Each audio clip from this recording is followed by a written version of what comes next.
গাড়ীখন লোৱাৰ পাছৰ পৰা আপোনালোকেতো আমাক প্ৰতিটো উইকেণ্ডত ফুৰিবলৈ যোৱা দেখিয়ে থাকে, কিন্তু এইবাৰ আমি 10 দিনৰ দীঘল ট্ৰিপ তাত গৈ আছোঁ।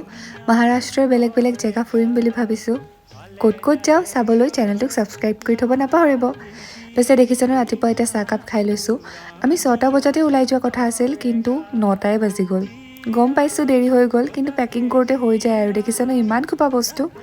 পিছে যিহেতু আমি ব্ৰেকফাষ্ট কৰি ওলোৱা নাছিলোঁ, এতিয়া ৰাস্তাত ব্ৰেকফাষ্টটো কৰিব লাগিব আৰু ওলাই যোৱাৰ আগত মানুহজনক ভিডিঅ' অলপো বনাই দিলোঁ।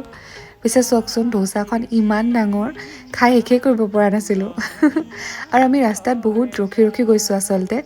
এনেই আমাৰ জাৰ্ণিটো 10 ঘণ্টাৰ হ'ব লাগিছিলে, কিন্তু 12 ঘণ্টা হৈ গ'ল জানেনে। আৰু আমাৰ লগত আচলতে ঘটনা এটা ঘটিল।